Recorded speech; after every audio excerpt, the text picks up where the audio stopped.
You guys, I want to show you a picture here. This is a picture of Jerusalem in the time of Jesus. And you can see here these gates I was talking about. Fifth gate. Essene gate. See all these gates around here? There's this wall that goes around it, and there's gates that would be shut. So my last video I was talking about how if they were out in a field, don't go back inside. This would be considered the field area out here. If they were out in a field, don't go back inside to get their cloak. Or if there's an upper city and a lower city, this was like leveled. It was higher up here and it was lower down here. So if they were up on the housetops, not to go down and get anything out of their houses. Why? Because these gates, all these gates that you see around here would be shut and they would be trapped inside this city. Now here's the temple. This is the temple area here. You guys see this outside area here? The court of the Gentiles. This is considered the sea. Then you go inside this area here. This is considered the earth. And then here you have the Holy of Holies, which is considered heaven, because that's where God would come down and dwell. Heaven would come down and dwell on the earth. So in Revelation, when it says, John, saw heaven and earth pass away and there was no more sea, that's what it's talking about. He saw the temple go away and the sea that was outside of it go away. There was no more sea. There was no more of this outer area here and no more temple area.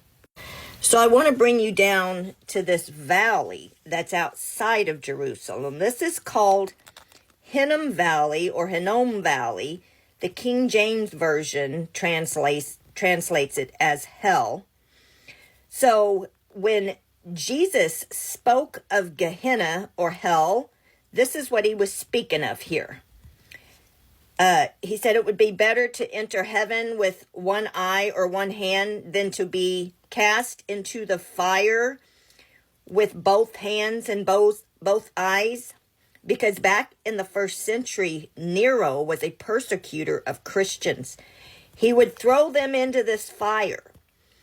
And not only that, Jesus said, believe my words and flee from Judeah so they wouldn't perish. This whole place was on fire. This entire place was on fire. And when it was on fire, the smoke blotted out the sun, made the moon turn red because the whole sky was red. So that's what this is talking about. I want to show you something else. So in Matthew 24, Jesus is telling his disciples, when you see Jerusalem surrounded with armies, get out. Get out of the city. Don't go back in the city to get your cloak. Don't come down from the housetops to get anything out of your house. Why? Because all these gates would be shut. They would be trapped inside the city.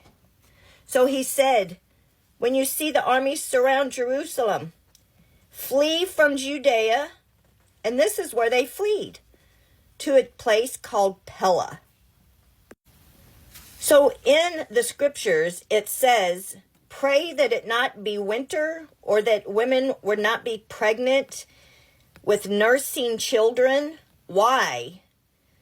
If the whole world is going to be destroyed, it wouldn't matter if it was winter or if women were pregnant. But it would matter in the 1st century because they would have to travel and flee to the mountains, clear up here to Pella during the winter, while they were pregnant with nursing babies. Do you know how hard of a travel that would be? So they were to pray that when the army surrounded Jerusalem, it would be summertime, or that the women weren't pregnant at the time, that they were to pray for that. That's what that scripture means, you guys. So here's where they escaped to, was Pella. If they escaped to Pella when they seen the army surround Jerusalem, then they wouldn't perish. They would be saved. So I hope this explains a little bit more to y'all. When you're reading scriptures, remember it's talking about the people back in the first century and what they went through, the tribulation that they had.